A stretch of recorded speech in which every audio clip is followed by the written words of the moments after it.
My dad finally snapped across the dinner table. If you want to live here, you'll have to start paying rent. The room went silent, my sister smirking into her glass, Mom pretending not to notice, as though this was the moment they'd been waiting for. I didn't argue. I didn't beg. I smiled, stood, and without a single word, I walked to my room, grabbed my bags, and drove off into the night. A week later, my sister texted, but by then, everything had changed. My name is Hannah Riley, I'm 29, and if you think you know how this ends, stay tuned. What happens when the scapegoat they dismiss as help finally leaves and takes more than they ever realized with her? That night, headlights carved the road ahead of me as I drove past the fields outside town. The house behind me shrank into darkness, along with years of unpaid babysitting, unpaid respect, unpaid acknowledgement. They had raised me on duty, not love, and duty had become their excuse to never see me as more. At a red light, I checked my phone. No apology, no concern, just silence. That silence spoke louder than Dad's threat ever could. I wasn't family. I was staff. I found a small apartment the next morning, creaky floors, mismatched cabinets, but mine. For the first time, I unpacked for myself. Every picture I hung, every plate I stacked, whispered one thing: freedom. I didn't know then what storm was coming. I didn't know the same people who dismissed me would come crawling. But I was ready. Because when you've been invisible your whole life, walking away makes you unforgettable. The first few nights in my new apartment felt strange. The silence pressed against me at first. No kids crying down the hall, no mom calling my name, no footsteps demanding I fix something. Just the hum of the fridge, the creak of the pipes, and my own breathing. But slowly, that silence became comfort. For the first time, I didn't wake up with someone else's schedule taped to my day. No drop-offs, no late-night babysitting while my sister went out, no guilt trips from Dad about being lazy. I picked up extra shifts at work, saved money, and even started painting again, something I hadn't touched since high school. My little studio became more alive with color than the house I grew up in ever had. Then came the text. It was a Tuesday morning. My phone buzzed with a message from my sister. "Where are you? The kids need you. Mom said you're being selfish. Just come back already." Selfish. The word burned, though not the way it used to. It almost made me laugh. After years of raising her kids, sacrificing my 20s, being her safety net, suddenly I was selfish for choosing myself. I typed back slowly, carefully. "I don't live there anymore. Figure it out." Her reply came instantly, sharp and panicked. "You can't just abandon us. Dad's furious. Mom's crying. You'll regret this." I stared at the words, my chest tight but steady. They thought I'd come running. They thought guilt would drag me back. But I wasn't theirs to command anymore. For the first time, the weight was on them, and I was finally free to breathe. By the end of the week, their silence had turned into chaos. Mom left me voicemails layered with dramatics. "Hannah, the children miss you. You know your sister can't handle everything alone. You're tearing this family apart." Dad's tone was sharper, angrier. "You think you're grown because you moved out? You'll come crawling back once you realize you can't survive without us." And my sister? She kept texting at all hours. The words shifted from demands to begging, then back to insults. "You're cruel. The kids keep asking for you. You're not just their aunt, you're their second mom. How can you do this to them?" Each message twisted a knife they had planted years ago. But this time, instead of bleeding, I felt the wound closing. Because I wasn't abandoning anyone. I was giving back what never should have been mine to carry. One night, I sat on the floor of my apartment. My paintings leaned against the walls, half finished but vibrant. I looked around at the mess, coffee cups, open sketchbooks, laundry I hadn't folded, and smiled. For the first time, the chaos was mine. It didn't belong to them. The next morning, I sent a single message in reply to all their noise. "You called me the babysitter. That's not family, that's labor. Pay a nanny." I hit send, my hands steady, my heart surprisingly calm. Minutes later, 3 dots appeared, then vanished.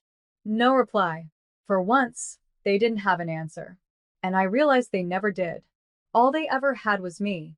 Days passed, and the flood of messages slowed, but not because they accepted my absence.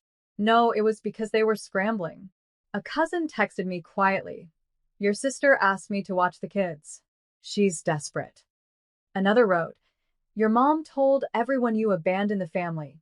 People are starting to talk. Let them talk." For years, their gossip had been my prison. Now it was their chain. One night, Dad showed up outside my apartment. His car idled on the curb, headlights cutting across my window. When I opened the door, his face was set in stone. "You're making a fool of us," he said. "Do you know what people are saying? That our daughter walked out and left us to rot." I crossed my arms, leaning against the doorway. "Maybe you should think about why I left." His eyes hardened. "Don't be dramatic. You had a roof, food, family. And now you throw it away over what? A little rent." I let out a bitter laugh.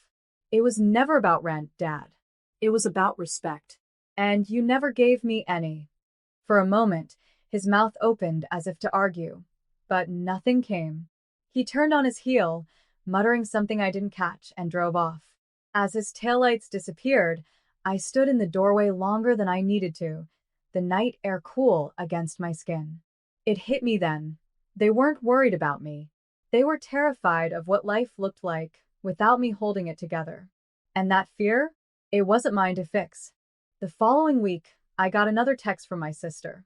This time, it wasn't laced with insults or threats. It was raw panic. "The babysitter quit. The kids won't stop crying for you.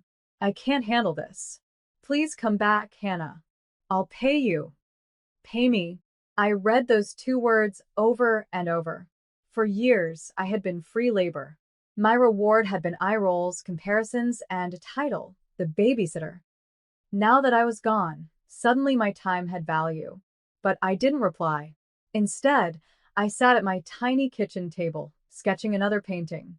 The strokes came easier these days, freer. My life was starting to feel like the canvas, blank at first, messy in the middle, but mine to shape however I chose. That evening, Mom called. Her tone was softer than before, almost pleading. "Hannah, your sister is drowning. You've made your point. Now come home. Family is family. You don't turn your back when things get hard." I closed my eyes, holding the phone to my ear in silence. For years, they had told me that same line whenever they wanted something from me. Family is family. But I finally saw the truth. Family to them had never been love. It had been leverage.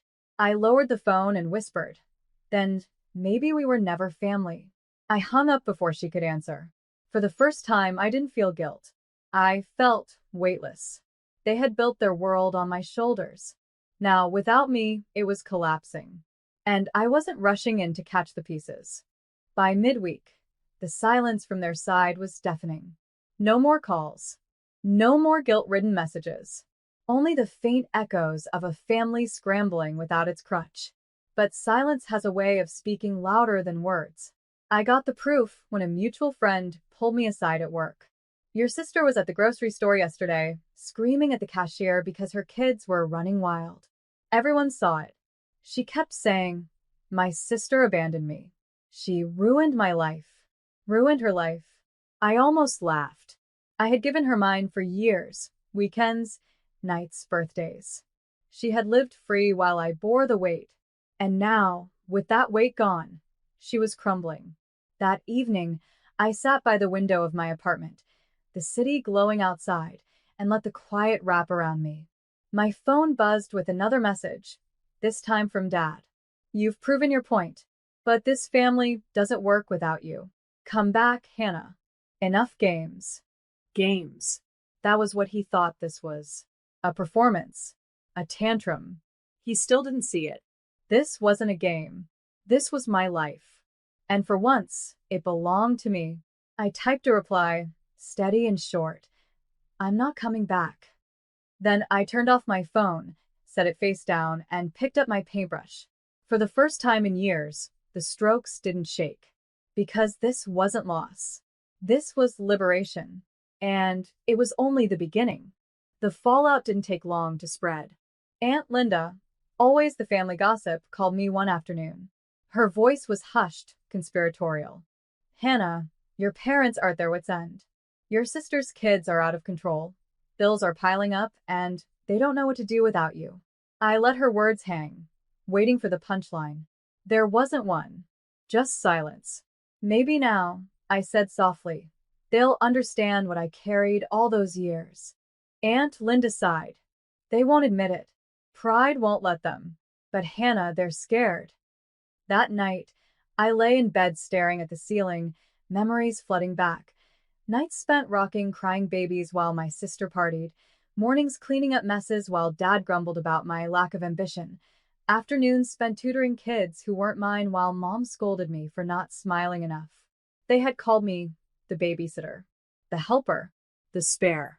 Now, without me, their foundation was collapsing. The next morning, I posted a photo on social media, just me in my new apartment, paint on my hands, sunlight streaming through the blinds. The caption was simple. When you stop being their safety net, friends cheering, strangers resonating, even a few cousins sending quiet messages of support. And somewhere I knew my family saw it too. They wanted me back in chains of obligation. Instead, they were watching me soar. And the higher I rose, the smaller their world looked beneath me. The wedding anniversaries, the birthdays, the family barbecues, they went on without me. But something had shifted. The smiles in their photos looked beneath their posts sharper. People noticed. People whispered. I noticed too, not because I cared, but because their absence no longer burned me the way it once did. It was a cool distance, like watching a storm roll over someone else's horizon while I sat safe inside. In my apartment, life unfolded gently. My daughter's laughter filled the walls when she visited. My paintings dried in messy stacks, and the quiet I once feared had become my greatest comfort. Bills were mine to pay, yes, but so were the rewards. My independence. My choices. My joy. One evening, Mom's number flashed on my phone. Against my better judgment, I answered. Her voice was cracked, weary. Hannah, we need you. Your sister can't do this without you. Please, just think about coming home. I let the silence stretch before replying, calm but unshakable. Mom, I did think about it. For 29 years, I thought about it. And the truth is, I was never home there. I was labor. I was convenience. I was invisible. She sniffled softly. We didn't mean, but I cut her off. You did. You all did. And I finally believe you. I ended the call, my hands steady, my chest strangely light. Later, I opened my journal and wrote, Family is not the people who demand you carry them. Family is the ones who walk beside you when you're carrying yourself. I closed the book and set it beside my newest painting, a sunrise bleeding over rooftops, warm and endless. That night, I didn't cry. I didn't ache. I simply breathed, free in a way I never thought possible. They had called me the babysitter, but I had become my own keeper. And the keeper of my peace never gives it away.